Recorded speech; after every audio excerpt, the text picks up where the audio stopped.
You ever notice how some people move through life quietly, apologizing for existing?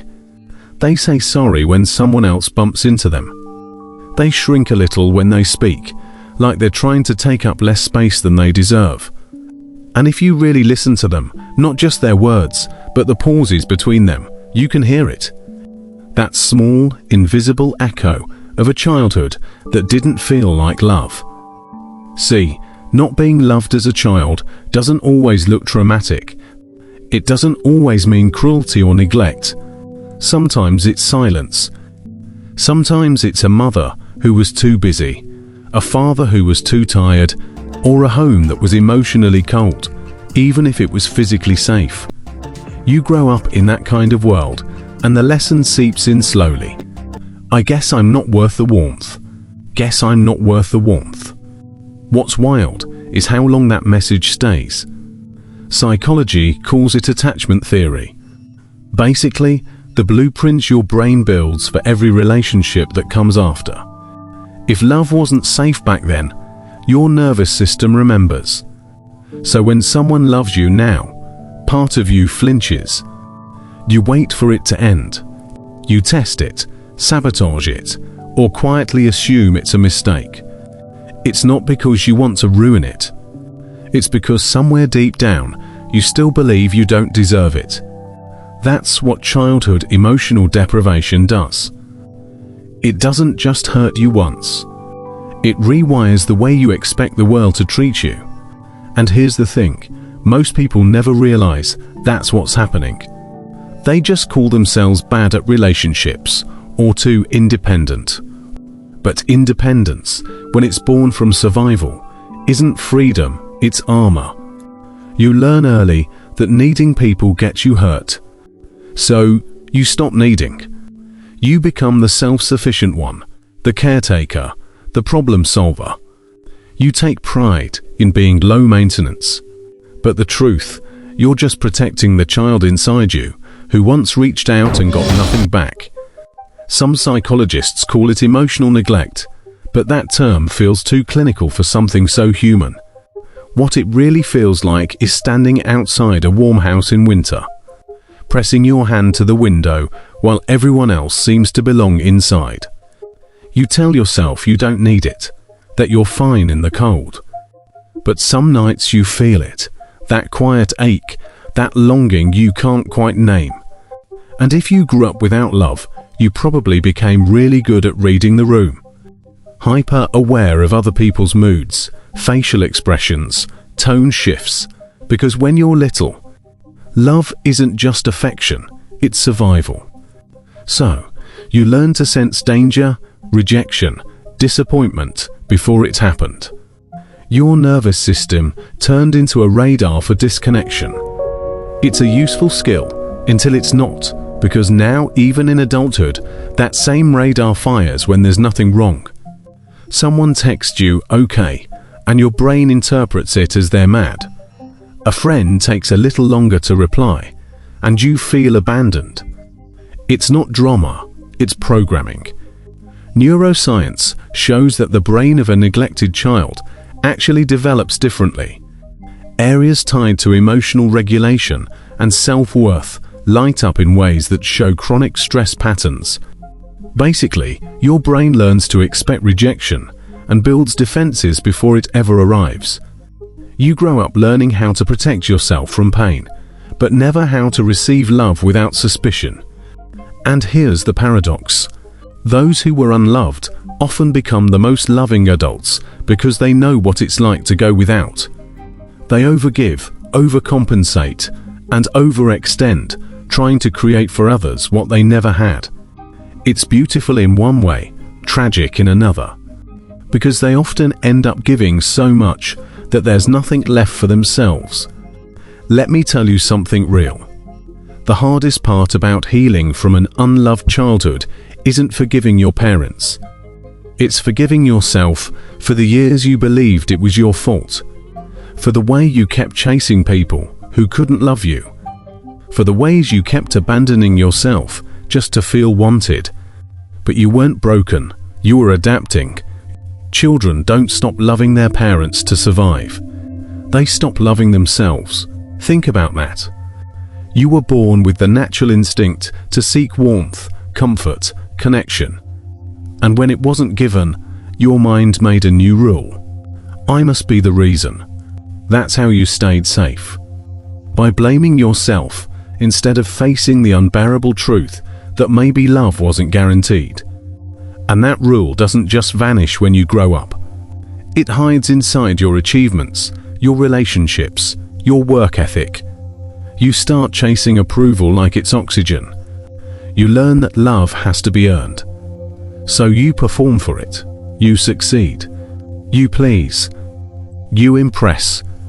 But deep down, the goal isn't success, it's belonging. You tell yourself you're just ambitious. But sometimes that drive is a disguised ache. You're not trying to reach the top. You're trying to be enough. And it shows up everywhere, in the way you overthink every text. In the way compliments make you uncomfortable. In how you downplay your pain, saying it's fine when it's not. You learn to wear a calm face, even when you're falling apart inside. Because that's what kept you safe back then. Hiding the need for love you didn't believe you could have. But here's something most people don't realize. That emptiness you feel, it's not proof that you're unlovable. It's proof that you were wired for love, and something essential was missing. That ache isn't weakness. It's the body's way of reminding you what you deserve. The human brain literally depends on love for development. Studies by Harvard Center on the Developing Child show that emotional attunement, eye contact, soothing affection, shapes neural pathways that regulate everything from self-esteem to empathy. Without that, the brain goes into chronic alert. It's always waiting for rejection, even when none is coming.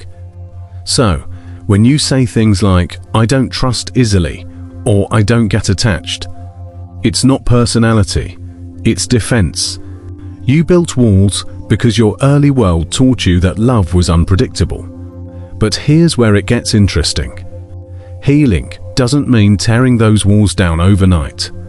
It means understanding why they're there, and slowly teaching your nervous system that love can be safe. It starts small. You practice receiving without guilt. You allow someone's kindness without assuming they want something back. You let silence exist without panicking that it means rejection. That's how the rewiring begins. One safe moment at a time. And it's okay if it feels uncomfortable at first. Of course it does. Love to someone who's never felt secure, love can feel dangerous. Intimacy can feel like exposure. But over time, those safe experiences begin to overwrite the old scripts. You realize that love isn't earned, it's remembered. It's not something you have to chase. It's something you return to inside yourself. Because the truth is, the love you missed as a child isn't gone. It just never got expressed. And when you begin to offer it inward, everything shifts. You stop seeing yourself as broken and start seeing yourself as someone who survived by adapting. You stop chasing validation and start noticing peace. You stop asking, "Why didn't they love me?" and start asking, "Why did I believe that made me unworthy?" And that question, painful as it is, marks the beginning of real freedom. Because once you start asking that question, something inside you softens. The war you've been fighting against yourself begins to quiet down. You start realizing that your whole personality wasn't really you. It was a map your younger self drew to survive a world that didn't know how to love you properly. The perfectionism, the overthinking, the constant scanning for rejection, all of it made sense back then, but now it's safe to outgrow it. Healing from an unloved childhood doesn't happen through logic. It happens through small moments that convince your nervous system that it's finally allowed to rest. Someone listens to you without interrupting. A friend remembers something you said weeks ago. You comfort yourself instead of criticizing yourself, and your body slowly begins to trust the world again. It's not dramatic or fast. Healing almost never is. But every time you experience a love that doesn't require you to earn it, a part of you comes home. For some people, this starts in therapy. For others, it starts in quiet nights where they finally stop running from their own feelings. Sometimes it's as simple as looking at an old photo of yourself as a kid and whispering, "You didn't deserve that. You deserved more." That's not weakness. That's repairing. It's giving to yourself what you should have received from others. Patience, understanding, safety. It's realizing that you can be both the wounded child and the adult capable of healing that child. And yes, it's hard because the first thing you'll notice is how deep the habits go. You'll want to apologize for taking up space. You'll minimize your pain. You'll doubt your own memories. That's all part of the rewiring. Every time you choose to be kind to yourself instead of harsh, you're rewriting the original story. Psychologically, that's how change happens. When consistent emotional attunement was missing early on, you must create it consciously later. It's called earned security, something proven in attachment research. It means that even if you grow up disconnected, you can still form secure bonds as an adult through awareness, practice, and compassion. And once that happens, life starts feeling different in ways that are hard to describe. You no longer chase people who treat you like a backup plan. You stop mistaking chaos for connection. You stop confusing being needed with being loved. You start valuing peace over performance, stillness over validation. It's strange because, for most of your life, peace might have felt boring. When your childhood was wired for emotional unpredictability, calm feels foreign. Your brain will even try to stir up drama just to feel normal again. But when you recognize that impulse, you can gently tell yourself, this stillness isn't emptiness. It's safety. That's how self-rest begins. You start noticing that your worth isn't determined by who stays or leaves. You stop negotiating your value in exchange for attention. You stop over-explaining why you deserve kindness, because the truth is, you always did. Some people reach this realization late in life. They've spent decades chasing love through achievements, partners, status, and then one quiet evening it hits them. They were never chasing love. They were chasing proof that they were lovable. And that realization can be both painful and freeing. Painful because of the years spent trying to earn what should have been given freely. Freeing because now you can finally stop running. You start seeing love not as something you get from others, but as something that flows through you when you stop blocking it. You begin to understand that the people who couldn't love you were simply repeating their own unloved patterns. Not to excuse it, but to see it clearly. When you realize that forgiveness becomes less about them and more about your own freedom, you stop waiting for an apology that may never come. You stop replaying the what-ifs. You stop needing closure from people who couldn't even open emotionally in the first place. You give yourself closure by deciding that your worth is no longer up for debate. And that's the quiet miracle of healing. You start becoming the person you needed when you were young.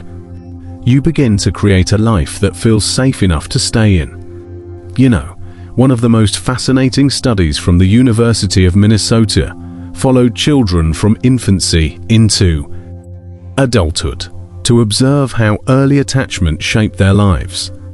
The result: those who experienced consistent emotional presence early on tended to form healthier relationships and had greater emotional stability decades later.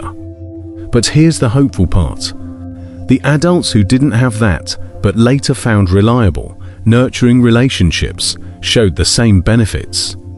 The brain, it turns out, remains plastic, capable of change, no matter how deep the scars run. So, no, you're not doomed by your past.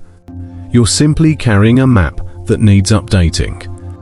And maybe that's what growing up really is. Not just aging, but gently replacing survival maps with maps of safety. You start rewriting the messages you learned as a child. I am too much becomes I am allowed to exist fully. I have to earn love becomes love is my birthright. If I show my true self, I'll be abandoned becomes the right people will stay for who I really am. These rewrites aren't affirmations. They're acts of rebellion against your past. Because healing from not being loved as a child isn't about pretending it didn't matter. It's about accepting that it did and still choosing to love anyway. And maybe that's the quiet superpower of those who grew up unloved. They understand the absence of warmth so deeply that when they finally find or create it, they treat it as sacred. They love harder, listen longer, and hold space wider because they know what it's like to go without. So, if that's you, if you recognize yourself in this story, please understand you are not broken for craving love so deeply. That craving is the most human part of you. It means your heart still remembers what it was made for. You were born to connect. You were wired for belonging. And the fact that you can still laugh even after all of it is proof that nothing truly took that away from you. The child inside you never stopped hoping that one day someone would see them fully and not turn away. And maybe finally that person can be you.